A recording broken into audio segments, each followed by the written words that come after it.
So I have the unenviable position of taking antiquated technology and trying to show that that actually still has a place. And really, is lytic therapy dead?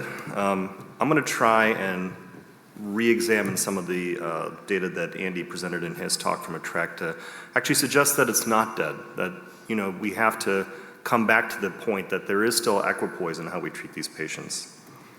Unlike Professor Brooks, I am in plenty of pockets. These are my disclosures.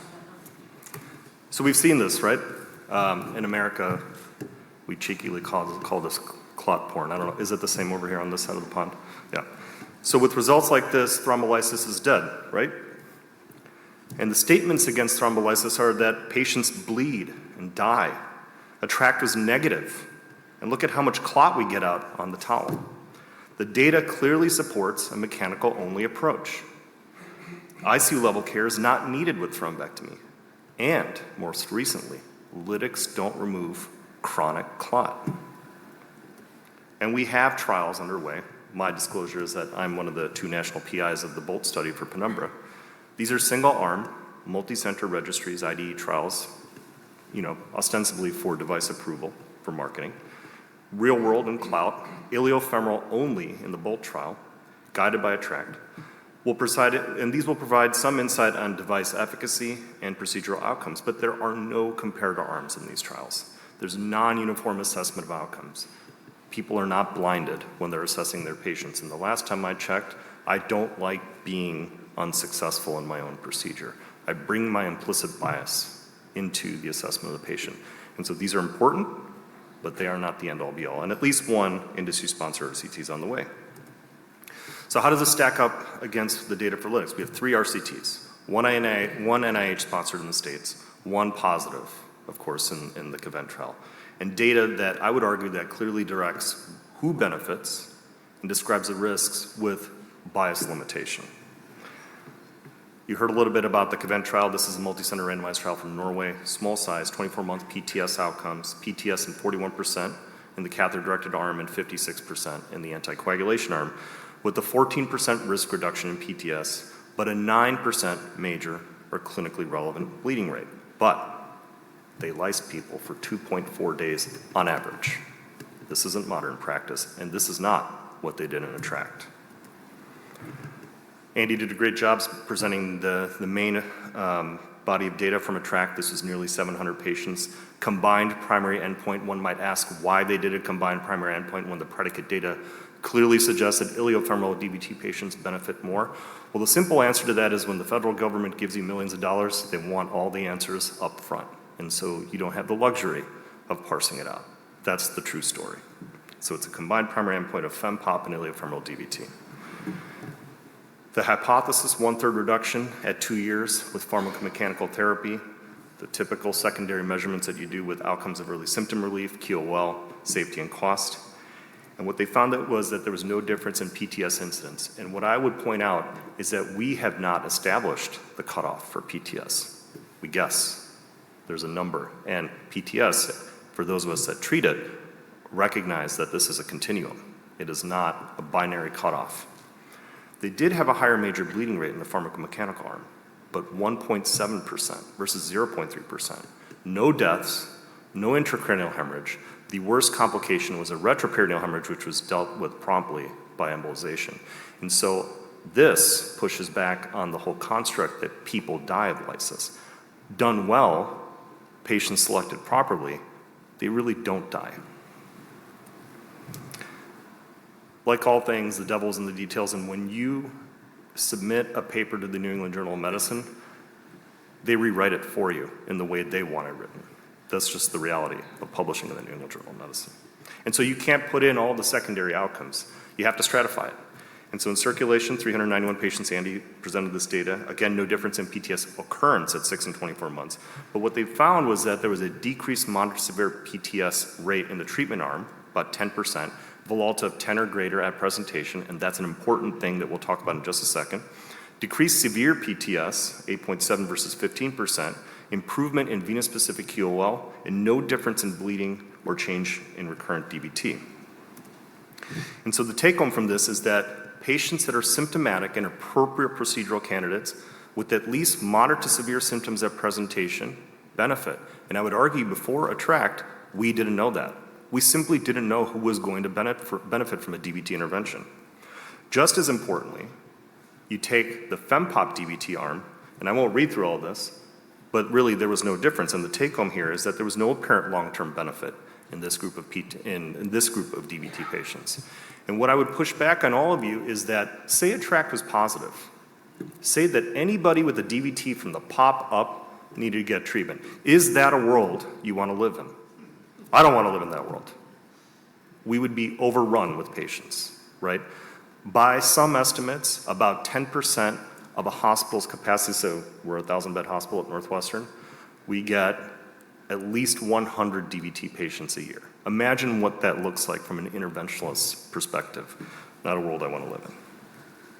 Perhaps one of the most important things from ATTRACT is that it showed us how to evaluate these patients. Before, if I wanted to talk to Professor Brooks about how sick my DVT patient was, all I could say is that they got a bad leg. It's swollen, it hurts, I don't know. There's no number I could apply to it. And they looked at data that was bias limited, analyzed it, and found the baseline factors correlated with venous clinical outcomes at 24 months. And this graph here is sobering because I'm unaware in the House of Vascular Disease how many therapies are shown that the worse your patient off is at outset, assuming that they are a safe and appropriate procedural candidate, they do better. There is a cutoff. The data censors and virtually everything else, but this is a continuous variable where these two lines do not intersect at infinity. Profound data. And so they showed that a presenting Volata of 10 or greater was associated with over 1/3 reduction in moderate to severe PTS, consistent larger differences in Volata and QL between the control and the pharmacomechanical arms. And we now have prospective validation of actually finding a way to talk about these patients with a number, which improves the rigor of how we select our patients. So, my perspective from this, there's rigor and granularity from high-quality sub-analyses from the ATTRACT trial. Should pharmacomechanical therapy, or mechanical therapy for that matter, be first-line treatment in all proximal DVT? And ATTRACT showed us who to treat, the role in iliofemoral DVT with at least a Volata of 10 when they present, and not routinely in FEMPOP DVT. Now you might ask, there are patients, as Andy pointed out, that have FEMPOP DVT that have significant PTS. My question to you is, how can you predict that a priori? How do you know that that patient's going to develop POP obstructive PTS that would have gotten better with intervention? My guess is that the number needed to treat is astronomical. You would be subjecting many patients to a therapy that is unhelpful. And so until we have refined our understanding of that, I don't think we should be routinely treating FEMPOP DVT patients. But of course, we've seen the world is totally different. We've moved to less lytic. We moved to single session treatment. I certainly don't lyse patients overnight myself, and we've moved to mechanical-only devices. But there is data where lytics were used on table. This is a pilot cohort of 35 patients from 6 centers. Steve Black and Mitch Silver were the 2 global PIs. I believe this is a little bit more updated. I don't have the most updated data, but there was no PTS in 96% of them, none. No major bleeding rate. There's 6-minute walk tests in this small cohort of patients, and we have some revised venous clinical severity score data coming. But lysis doesn't work on chronic clot, right? Look, I mean, all the way on the right, what is a lytic catheter going to do? And I would argue that I'm not sure mechanical thrombectomy does anything. There's no high-quality evidence to suggest, and I mean by that, bias-limited independent assessors that show that pulling out type 3 and type 1 collagen actually helps people. There's none. And is thrombectomy a necessary adjunct to the PTS patient that you get called in the middle of the night and the DVT's at 4 weeks and you're much less enthusiastic about treating it, and pulling out the collagen is going to make a material difference in that patient's outcomes? I would argue that that data does not exist in a convincing manner for me. So if it's chronic, it's PTS. It's a recanalization procedure. It is not a thrombectomy procedure. And personally, I see little to no role for thrombectomy in those patients. So to conclude, our best current data for DVT treatment comes from lytic trials. The RCTs that have been brought forth show the generation of a story. And I would argue we haven't really moved beyond ATTRACT in terms of high quality literature in this area. Iliofemoral DVT, at least moderate to severe symptoms, a clear metric by which to assess patients. You know that there are wonderful devices being developed. As you can see, you can go down to the expo hall, and I'm excited by them. I use them. I'm not against them at all. But we need to be very critical about the data we're gathering about these devices and making sure that we do right by our patients and showing that they actually work. Because I don't think we've actually done that yet. In the meantime, lytic use on table, for example, should not be demonized. We actually have data that shows that it can be used as a mechanical adjunct. And you need to define what the goal of your thrombectomy procedure is and whether it makes sense. If your goal is reducing the risk of severe PTS with an early thromboreductive strategy, great. But if you do it now versus 6 weeks later and you're still placing 2 stents, that's a PTS patient, and you probably just added cost and risk to that procedure without adding significant benefit. Thanks.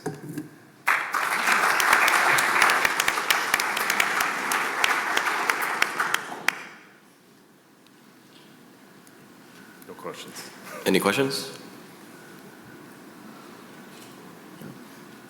Can I ask your opinion on compression stockings? Because I think the trial that was conducted by Susan Kahn and her group, which showed that there was no benefit in compression stockings, I think that is almost the same fate as ATTRACT in that they used all comers and they didn't actually stratify on patients who were symptomatic. And if you'd looked at symptomatic patients, maybe would have seen a difference. So do you recommend compression stockings for all your patients, and do you think that makes a difference to the outcome in PTS? So from what I remember, and it's been a minute since I've looked at SOX, SOX was to demonstrate that elastic compression reduced PTS as an objective metric, and it didn't. But what we've all seen, and there's data on this, that patients feel better with compression, right? But ultimately, compression is only as good as a compliance. And if patients can't get it on, I would argue, I'm certainly guilty of this, we don't spend enough time looking at the lady with rheumatoid arthritis and saying, oh, we're 30 to 40 compression. She's not going to be able to get it on, right? Are you doing donning aids? Are you doing all that stuff? Are you spending the time on that? And I would say that's where we need to do improvement. But I do think elastic compression has a role in management of patients' symptoms. It's not going to reduce the PTS, though. I'm going to ask another question, actually. Oh, apologies. No, off you go. It's all about venous fibrosis. None of this addresses venous fibrosis. Can you use a microphone, please?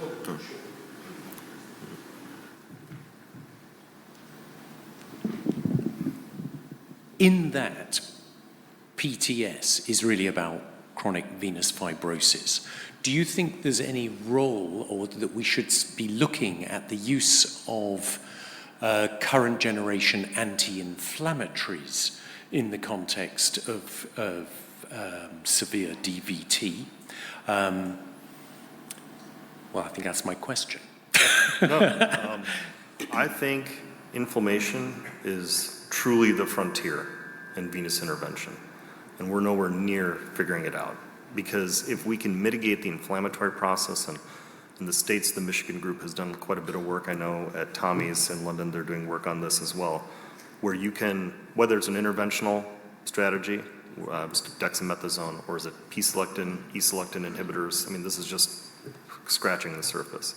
I think that there's a clear role for anti-inflammatories. And in fact, that's why, at least from the small group, the small cabal of venous interventionalists that are dedicated to this, we feel strongly about doing low molecular weight heparin in the peri-procedural period, simply because heparinoids have the pleiotropic anti-inflammatory and anti-thrombotic effect.